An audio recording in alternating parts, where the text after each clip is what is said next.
지금 방송마다 언론에서 전세 사기에 문제가 많습니다. 인천에는 3,500세대, 경기도도 부산도 온 마신에 지금 전세 사기가 이루어진다 합니다. 그런데 전세 사기라고 볼 수가 있을지 없을지도 조사를 해봐야 됩니다. 무조건 전세 사기라고 볼 수도 없습니다. 그리고 이 전세 사기에 낸 동기는 전세를 들어가신 분들의 책임이 있습니다. 제일 먼저 책임이 있습니다. 왜? 이거를 건재당 설정이든지 등기부등본을 확인해서 있으면 안 들어가야 됩니다. 꼭 그 집이 필요하면은 전세를 조금 걸고 달세를 주도록 유도회가가 들어가 있어야 됩니다. 근데 여러분들이 그런 거 확인 안 해보고 여러분들이 그 들어가서 1순위가 있었겠죠. 경매되는 것도 마찬가지입니다. 여러분들이 들어가기 전에 건재당 설정이 없었다. 그러면 당신들이 1순위야. 그러면 집이 하락이 되든지 말든지 여러분들은 안 다칠 거 아니냐고. 사기 당한 사람들이 다친 거예요. 그럼 앞으로 이리 되면 계속 다른 것도 다 물어줘야 되는 겁니다. 정부사. 그래서 대한민국 국민들이 과거부터 이거는 어제 오늘 일이 아니지 않느냐고. 과거부터 전세를 얻는 사람들이 전부 다 부동산 등기등본을 떼보고 확인하고 가는데 왜 있는 사람들 수많은 사람들이 확인을 안 해보고 갔느냐 말입니다. 그러고 부동산 중개업소에 믿지 마세요. 다 사기꾼들입니다. 그 사람들이. 그 사람들은 어떻게 하든지 자기가 수수료를 받기 위해서 행동하는 거예요. 어떤 지역이 안 되는데도 여기는 오면은 지하철이 들어온다. 얼마 있으면은 그런 식으로 거짓말 치면서 한다는 겁니다. 왜 중개업소를 믿느냐 말입니다. 그리고 본인들이 실수했습니다. 1순위 설정이 있으면 안 들어갔어야 원만하다는 겁니다. 그러면 집세가 아무리 하락해도 관계 없었을 거 아니냐고. 그러고 우리나라는 이 몇백 세대를 한 사람이 가지고 있는 거를 제재를 이제 법으로 만들어야 됩니다. 세 채 이상이면 세 채 이상, 두 채 있으면 두 채 이상은 명의를 못 하도록 막아야 됩니다. 앞으로 오늘만 끝나는 게 아니고 다음에 또 이런 식으로 또 나온다는 겁니다. 근데 제가 사기를 안 된다는 이야기를 한번 해보겠습니다. 그 당시 금액이 그만큼 나갔다. 예를 들어 그 당시에 2억이 나갔다. 그런데 은행에 대출이 1억이 있었다. 그러면 1억이 남지 않습니까? 그 1억을 남는 거를 갖다가 전세를 내가 7천만 원, 8천만 원 걸었다. 사기 안 됩니다. 사기는 자기가 아무것도 없고 돈을 그거를 횡령을 했다든지 그 사람을 어떻게 하든지 거짓말 쳐서 했다면은 사기 성립이 됩니다. 대한민국 국민들은 무조건 사기라고 이야기하는데 사기 안 됩니다. 왜 그러냐면은 그 당시를 본다는 겁니다. 그 당시는 집세가 비쌌지 않습니까? 지금 시로 부동산이 하락할 때가 아니지 않느냐고.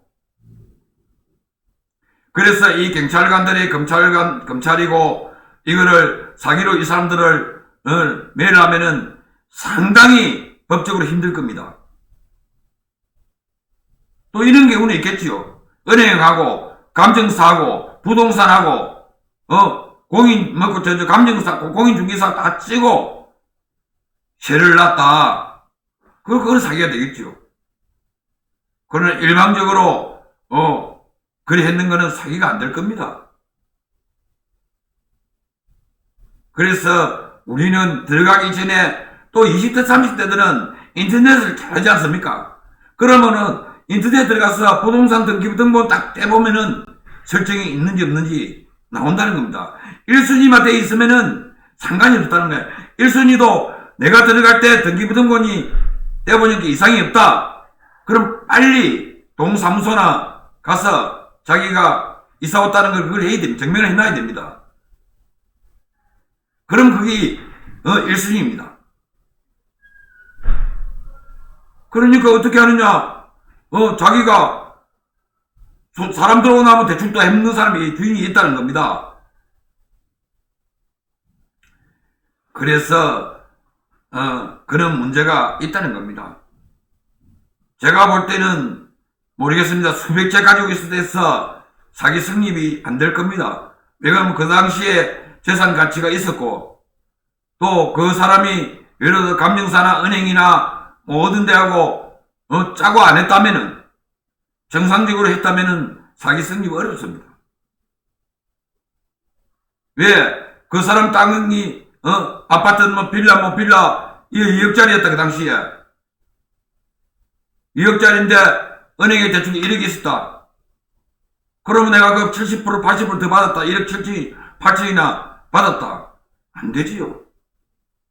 그러니까 전세를 들어갈 때는 반드시 등기등본을 확인을 하고 설정이 있으면 안 가야 됩니다. 그러고 부동산 말 듣지 마세요. 뭐 보증이 되니 안 되니 그거 해봐야 필요가 없니 있니 그런 사람들 부동산 중개업자 말만 들으면은 다 대한민국도 살 수 있어요. 그렇게 안 다치려면 본인이 뭔가를 많이 물어보고 어딘가를 많이 전화도 해보고 또 20대 30대 같은 경우에는 부모들이 있을 거 아닙니까? 부모들하고 의논만 좀 해보세요. 부모들은 인생을 살아오기 때문에 그런 거를 당하는 사람들도 많이 들었고 알기 때문에 이야기가 된다는 겁니다. 등기부등본을 반드시 떼봐야 됩니다. 설정이 있으면은 그 집이 아무리 좋아도 전세를 들어가서는 안 됩니다. 그 전세가 작게 있든 많이 있든지 가능한 게 없이 안 들어가야 됩니다. 들어가려고 하면은 몇백만 원 걸고 달세를 주는 데는 들어가세요. 그래 안 하면은 또 앞으로 많은 피해자가 더 나올 수 있습니다. 지금 보세요. 전국적으로 지금 다 터지고 있습니다. 그런데 이거는 이유가 있습니다. 그 당시에 임대차 3법을 만들면 안 된다고 통과시키면 안 된다고 민주당이나 정의당이나 이야기를 했습니다. 그런데 임대차 3법을 낮추기로 문재인 정부에서 했습니다. 민주당하고 정의당하고. 그때 지금 윤희숙이라는 국민의힘당 전 의원이 뭘 했습니까? 5분 발언에 이 임대차 3법을 통과시킬 때는 오늘날 이런 사태가 온다고 이야기를 했단 말입니다. 저도 그랬다는 겁니다. 그 말을. 그런데 민주당은 자기들 책임이 없다. 임대차 3법하고 관계없다.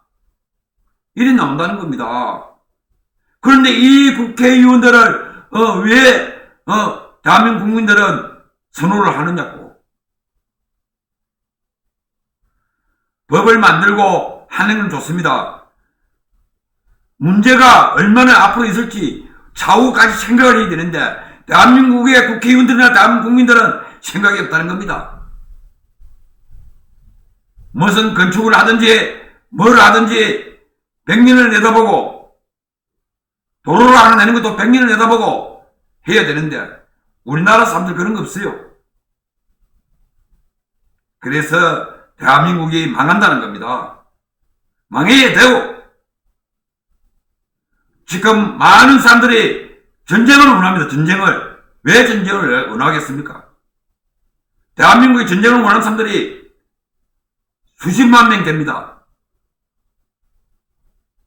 이 나라에서는 안 되겠다 그런 판단이 쓴 거예요.